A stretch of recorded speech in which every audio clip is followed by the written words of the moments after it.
So I'm here today to talk about the intricacies of mobile defense versus Soviets and the different builds of the LCA players and the Soviet players together, giving a bit more of an in-depth look at the build orders and the capping orders. So this is between Loveness and Von Asten from the second qualifications tournament, or the semi-finals.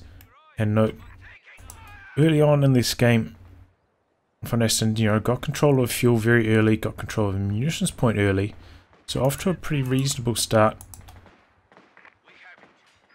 And he's going for a 3 grenadier build. Loveness currently has a 4 conscript build. So Loveness, gets a cutoff here. So he's got good cutoffs, but pretty poor actual resource connected himself. Goes for Molotovs as well, which are strong against machine guns.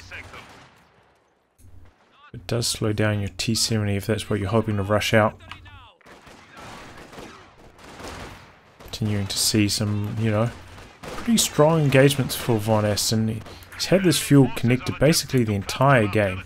A little bit of cutoff here, but also had a lot of these standard territory points, like all these basically connected for most of the game as well, leading to some, pretty impressive resource income, honestly.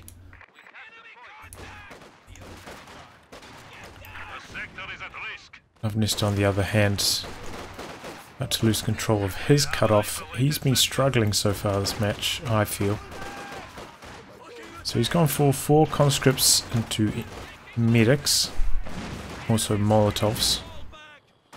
Do see some players going for a second combat engineer at this point as well. Don't have that yet from Loveness though.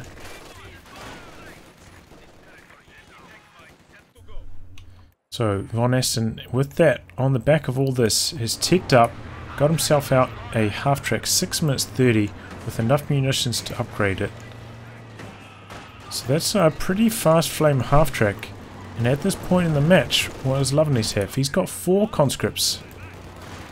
No AT grenades yet. He does have enough resources to take them.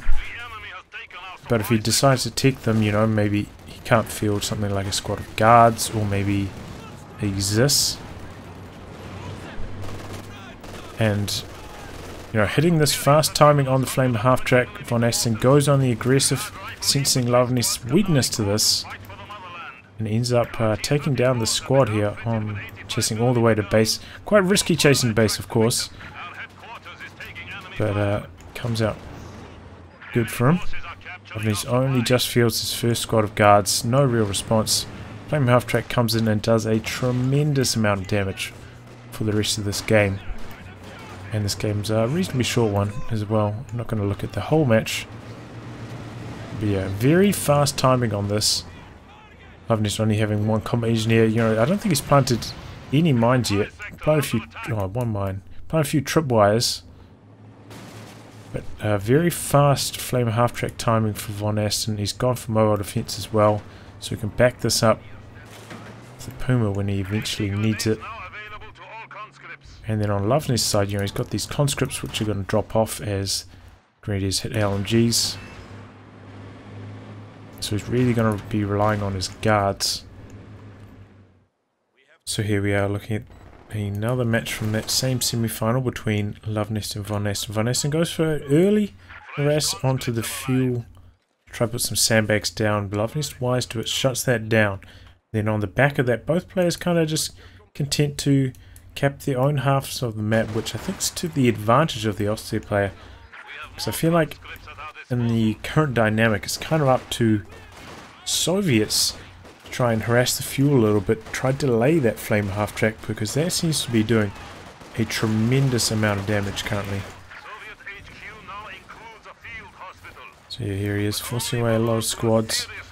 He manages to, capture these 2 points over here, which is kind of similar to the amount of fuel from one standard fuel point, but still, it's not serious damage. It's not like a cut off onto this point, locking off almost every territory point. It's actually a pretty mild harassment here from Von Aston. And on the back of that, Loveness getting out an extremely fast tier 2. Set up here already. I think this is one of the fastest half-tracks we'll get to see. Comes out, like, really good timings on that. Because if you go for the 4th Grenadier, it can be hard to hit this timing. You just don't have enough manpower. We actually saw there, the clock, you know, Loveness had, I think, about 7 fuel or so, maybe, when he managed to queue this up. The rest was just from reinforcing his squads. Didn't quite have enough manpower. Here we go. Half track out before the 6th minute, and Flamethrower is going to be hitting around 6:20, so an extremely fast flamer half track here for Loveness. Thing is though, Von Aston has also controlled his fuel extremely well.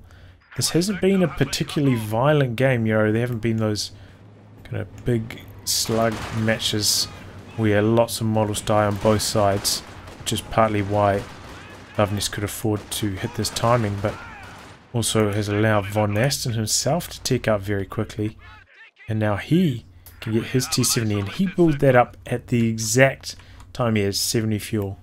Really nice timing there from Von Aston. Loveness, you know, on the back of this Flame half track has got a lot of map control, but now we're, you know, there's about to be a T70 on the field, and he's actually gone for a 2nd machine gun at this point, which I think is generally quite strong against like 5 conscript builds. But yeah, lose the Grenadier there, going for that cutoff. Very fast T70 timing here from Von Aston. Now the Flame half track can't really find a spot to do damage because he's got 2 machine guns, doesn't have that many squads available for Faust.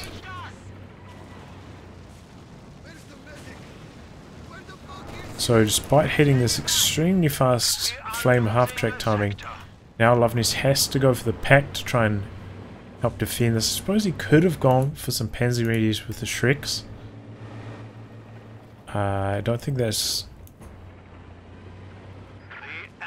that strong with mobile defense. We did see Von Iver make good use of it, when he would just, like, you know, charge his Shreks forwards, and then if they landed a good volley, then he'd charge his Puma and on the back of that go for the kill on the unit, which did seem to be quite effective. But yeah, on the back of this though, he gets the pack. Still, like, we're nowhere near 5 CPs, as I was saying. Very low command point game, this one, and that's really hurting Loveness here. Perhaps to Von Aston's credit, how he's managed to slow the command point clock so much, which is really hurting the efficacy. And now Loveness has this pack, which he has to try cover this entire, like, reasonably wide map. You know, Crossroads is one of the much bigger than say Fameville, which we saw earlier. Now he's got to try send a pack from side to side, trying to shut down the T70 from harassing, and he's not having a lucky time, whereas Von Aston does seem to be shutting down this 251 very effectively. Just, you know, did put down some telemines down here to hope this gets off, and you know, Von Aston going for only the 1 combat engineer. Well, there goes the Flame half track. Doesn't actually go for a 2nd one for the sweepers, but unfortunately we've seen this game. Loveness, I mean, nothing hits this until very late in the game. This game goes on for a very long time. We're not going to watch the whole thing, but yeah, that's the early dynamic. Both Von Aston tries to go for a very early harass, tries to put sandbag down on here, gets shut down early. Both players kind of cap their halves of the map. Loveness hits an extremely fast timing on the Flame half track, which should be quite strong, but Von Aston also ends up hitting an extremely fast timing on his T70, and because it's not a particularly violent game, I mean, still we're like 12 minutes into the game now. Still doesn't have enough command points for a Puma. And it's really helped shut down Loveness's game. Here's a match between Nagano and Von Ivan, also for the semi-finals of the second qualifications tournament. This time Von Ivan going for 2 combat engineers early, which is quite unconventional. Most players going for their second combat engineer after their 4th conscript, if they're going for a conscript build. So slightly less combat power until they get munitions for a flamethrower. Still going to give you a decent map control early due to their low starting costs. I mean, you can queue them up a little bit earlier. And getting off to a strong start is Von Ivan Europe, pegging Nagano into a smaller sector. We've seen some other matches. He's gone for a 3 grenadier build, and he ticks on the back of that 3 grenadier build. But you know, he's struggling for map control right now. And if you see the amount of fuel he has after ticking, you know, he's not really going to have that much fuel available to build his next tick structure, let alone after that build a flamer half-track rather. So I feel like this is a slight error from Nagano. He's got off to a much rougher start than we've seen in some other matches, and because of that his flamer half-track is going to be delayed, and he realizes that now himself. Goes for the 4th grenadier. So this was a good adaptation from Nagano, going for this 4th grenadier at this point, realizing that his flame half-track's gonna be delayed. You know, Von Ivan's out here camped on the fuel with sandbags. They're very hard to dislodge. But I think just on the back of those very early engagements, Nagano should have realized that, you know, he's about to lose a lot of control. Most of his units were retrieved back to base. Ticking at that stage was a little bit ambitious. So he should have got that 4th grenadier earlier before the tick. It wouldn't have made a huge difference this game, and Nagano was quite quick to adapt his strategy. But it, you know, it could have just been like a little bit sharper. So here we have Von Ivan versus DVM from the first tournament. Von Ivan going for a slightly different build this time. Three conscripts. See how DVM does it. DVM trying to maintain control of this building here. You see in his interview with AE, he tries to maintain control of the central region, because from the central region you can kind of see the opponent's movements. You know, there are a lot of territory sectors here that you can spot flashing, like whilst they're capping in the early game. So DVM loses his machine gun there. I mean, it doesn't fall into enemy hands, and Von Ivan rushes forwards to try and get shut down pretty hard. DVM has like a decent amount of map control here. More than we've seen, or similar to what we see from some other players, but he just goes for the 4th grenadier anyway. And I believe he did this in every match. I don't think he ever tried, well, I'm not sure 100%, I didn't watch every single one of his games, but from the ones I watched, it seemed like he always went for the 4th grenadier.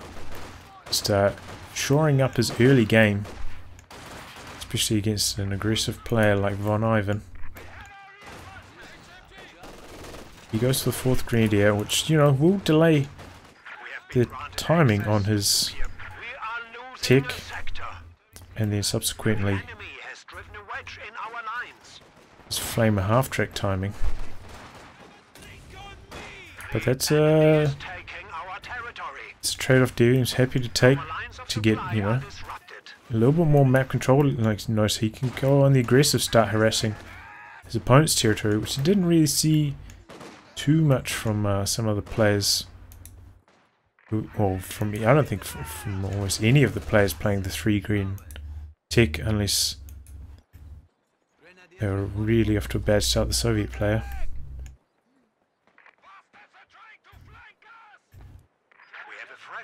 See, he still hits the timing for this around 6 minutes 40. It hits the field, brings it down to the south here. There's our tripwire flare with it.